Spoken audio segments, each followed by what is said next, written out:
So today I'm going to be reviewing an awesome, versatile tablet, and that is the Lenovo Chromebook Duet. This is my full review of the 11-inch tablet that did recently release. I've got all the updated pricing information, and I'm going to let you know if this tablet is worth it, and also how it compares to other Android tablets out there. So with all that being said, let's get right into it as I review the new Lenovo Chromebook Duet.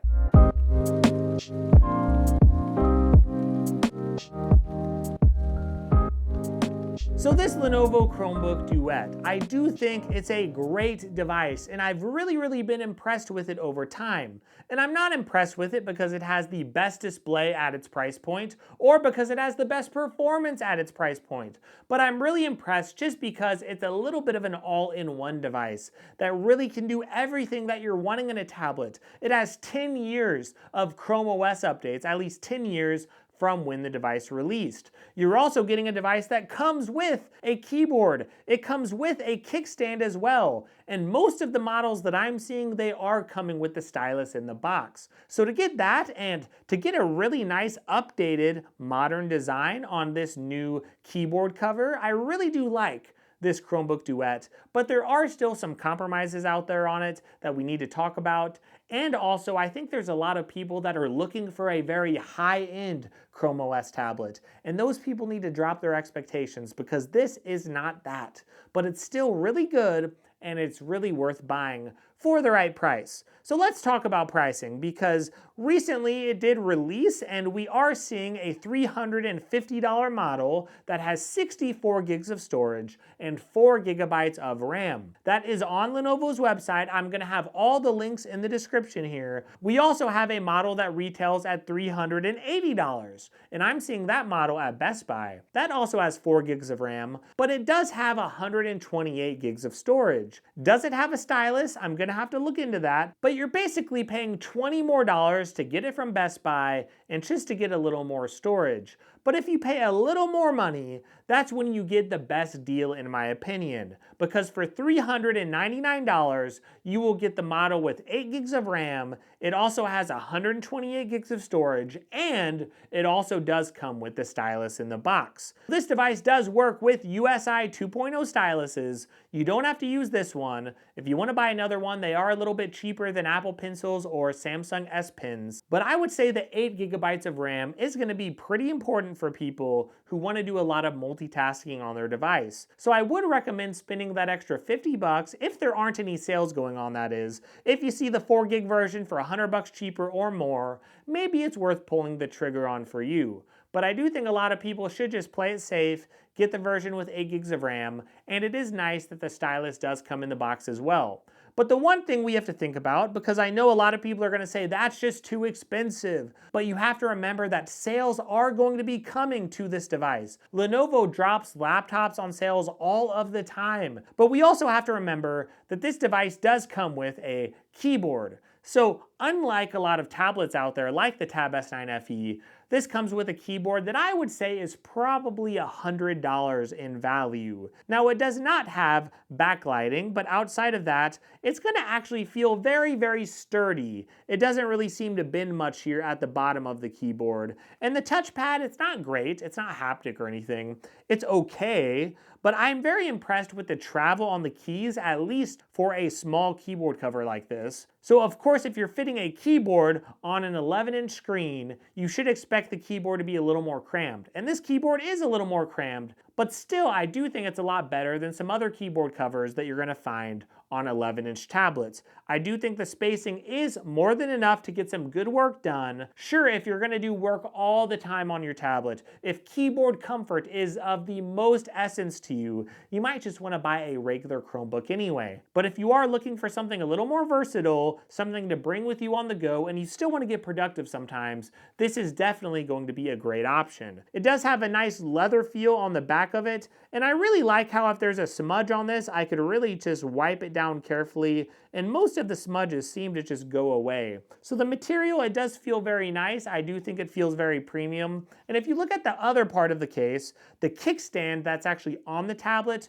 you are gonna see that it's a little bit different than last year's model. So I talked about this in my first impressions video, but you're gonna see there's a little bit of a slant here. And that's because unlike the regular Chromebook Duet from previous years where it was just straight across, they want you to be able to use your kickstand in the portrait orientation. And that's going to be really handy for some people. Some people are going to love that, and some people just won't care at all. Now the tablet does feel very durable in general, that's nice. And we do have a speaker on each side, but we also have right here a headphone jack. We have a USB-C charger. You can get this actually hooked up to your monitor, and it will work to extend your display, not just duplicate it. Now on the top of the tablet, you have your up and down and your volume. You are going to notice no SD card slot. You also get no fingerprint sensor, but we do get a little switch here to turn on and off your webcam, and you do have another USB-C port on the top of your device. But whenever we move on to the display, you're going to see it looks great. It is a 2K display. It's not AMOLED, but it still looks great for entertainment. It looks phenomenal, and I will say that it is only 60 Hz for the refresh rate, but still whenever I am moving around the screen, it is fairly fluid, at least whenever I am scrolling around. So a very good looking display. But if you're one of those people that were looking for a high-end Chrome OS tablet, you might be wanting AMOLED, and those people are going to be disappointed. And if you're wanting a high-end and high-performing tablet, you will also be disappointed here as well. So some people are hoping to get a Google Pixel Slate again. They want a new and awesome tablet around $600 that just has all of the features. And some of those people just hope that the price would go down to $400, but they would still get an amazing $700 tablet in a $400 price tag. And that's not what we're gonna see. We are gonna see an upgrade from previous Chromebook Duets. And we are going to see a processor, if you look at the benchmarks, that is actually very competent. I would say it's actually a little slower on the Android side whenever you compare it to a Tab S9 FE, but it's a little faster than the Samsung Galaxy Tab A9 Plus. So if you think about the value of the processor in this, maybe you would typically find the processor here in a $250 Android tablet, or maybe a $300 Android tablet. But I will say, the way this runs Android, of course it's going to test a little bit lower on the Android side, but on Chrome OS you are going to get very, very good performance. It flies through pretty much any website that I'm pulling up. If I'm pulling up multiple tabs on Chrome, it does a fairly good job. But some people I saw in my comments, they saw a few frame drops, and yes, especially if you have 4 or 5 or 6 tabs open, the more tabs you have open or the more things that you have going on your tablet, you are going to notice some minor frame drops whenever you are using some gestures. But whenever I'm thinking about my performance and how it actually feels to me every day to use, it actually feels very good. It feels sort of like a $300 or a $350 Android tablet, but then we're getting the keyboard in the box, and that is very, very important. We're also getting 10 years of operating system updates, which is huge because Chrome OS offers a lot more updates than you're going to find on any Android tablet. We get the versatility to run a full desktop version of Google Chrome. And that's a big deal. Some people like using extensions on Google Chrome. The fact that you could make any website into an app and it will just create a little shortcut that goes right in your app section. And the fact that I could run Android apps on this. Chromebooks, by the way, are a lot more secure than a lot of other devices. They're a lot more secure than Windows computers because most viruses are built for Windows computers or even for Apple computers. So the fact that we're going to get less viruses, I would say overall, we're going to get a little more of a secure operating system here. We're going to get very good updates. We're going to be able to use it as a laptop when we need it. We're going to get a keyboard in the box that I would argue it should be valued at like $100. We're going to get a pen that is worth 30 or 40 or 50 bucks. Whatever value you want to put on that, the point is when you factor in all of these accessories coming in the box, assuming you buy the correct model, you're going to be getting one heck of a deal. And just imagine when this tablet goes on sale. If it goes on sale for 350 bucks with all these accessories, that is absolutely insane. Now I will say I completely get it. There are some people out there that are very disappointed. This has a Companion 838 processor, and they were hoping that that processor would lead these Chromebooks to the promised land. A lot of people were hoping that we would get an i3 powered processor, something with that type of power, or something with the power like an i5 processor. They were hoping to get that in a tablet on Chrome OS with an AMOLED display and all of those things, and we just don't have that yet. Some people wanted a high refresh rate in a Chrome OS tablet. This tablet isn't built for those people. This tablet is built for those students out there who are looking for something to do schoolwork on occasion, but then they want something good for entertainment. They're looking to do a little bit of productivity off and on, but then they want to use their device as a tablet on the couch. This is meant to be that versatile device that allows you to use a keyboard when you want, but you get a super nice premium kickstand case that often costs a lot of money on the Samsung side. You're getting all of that. You're getting the ability to connect to a monitor to get that external monitor support. You're getting a lot of updates, so your device will last for a long time. And you are getting some very good battery life. This does have 12 hours of battery life that was promised from Lenovo, and I'm getting around 9 hours or so, give or take. The battery life is very, very good for my screen on time here. But your usage, of course, may vary, but my battery life here is better than my battery life in most Android tablets. So am I saying that no one should buy an Android tablet and you should just jump on this? No, I am not. In fact, I do think there are some use cases that you should buy an Android tablet, especially around this price point. I think the Tab S9 FE, for example, it's going to be great for people who do a lot of drawing because the S Pen, it does not need to be charged. Also, the screen has a better refresh rate, 90 Hz, and that is better for an artist, and you might not need a keyboard, right? So for someone like that, I would say the S9 FE is going to be a better option compared to this, especially if you are someone who wants to take advantage of Samsung Notes. Maybe you have a Samsung phone, for example, and that would be a really nice thing to get your phone and your tablet hooked up a little bit together. So I think there is a good audience for the S9 FE. I do think there's a good audience for other Android tablets around this price point. You're going to find devices out there that have something that's a little better here or a little better there.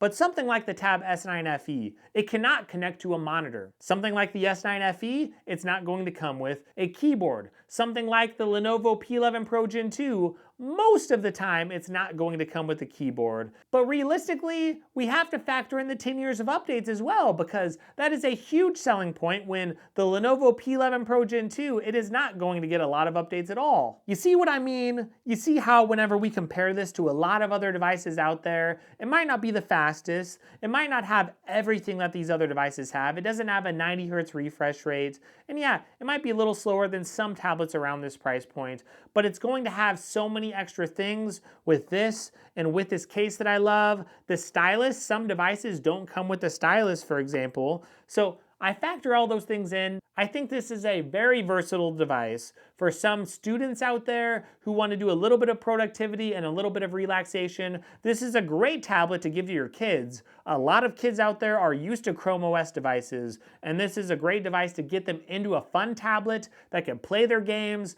There's a lot that I really do like about this device, and I will say, even though it's not perfect, it doesn't have a fingerprint sensor, there are some flaws to it, it's still going to be a fun device that a lot of people should consider. And if you check those sales out, that is going to be a big factor, because just like other tablets go on sale, I expect it to go on sale here. But even at the retail price, I would say the price is fair.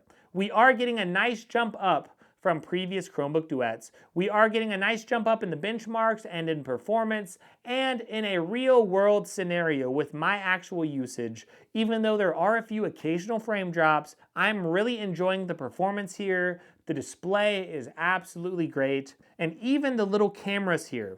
There's a camera here on the back and on the webcam. The webcam is 1080p. The speakers, by the way, are good. I wouldn't say they're great, but they're actually good. And the webcam looks really, really good. So it's going to be great even for web calls and for Zoom and stuff like that. So this tablet just has a lot that I really like. And I really think that some people out there If you're looking for a device that does a little bit of everything, this is definitely going to be it. So hopefully this review does help you, and if it does, check those links in the description if you want to buy any of these. That is a great way to support my channel. Another way to support me is to give me a like and also to give me a sub. That's a really big deal. I will say Google did send me this for review, but I do have to send it back to Google, so they have no input at all. I'm not gaining anything. I'm not going to be able to keep this tablet. Again, they have no input in it whatsoever. So if you care about Chrome OS devices, if you care about Android tablets or other tablets on the market, I cover a lot of different things on my channel, a lot of budget phones and mid-range phones, and a lot of Chrome OS and Android devices. So again, check those links if you can, if you want to see what the prices are. And I really want to say I hope you have a great day, and I really, really hope you enjoy your week, and check out some other videos if you get a little bit of time.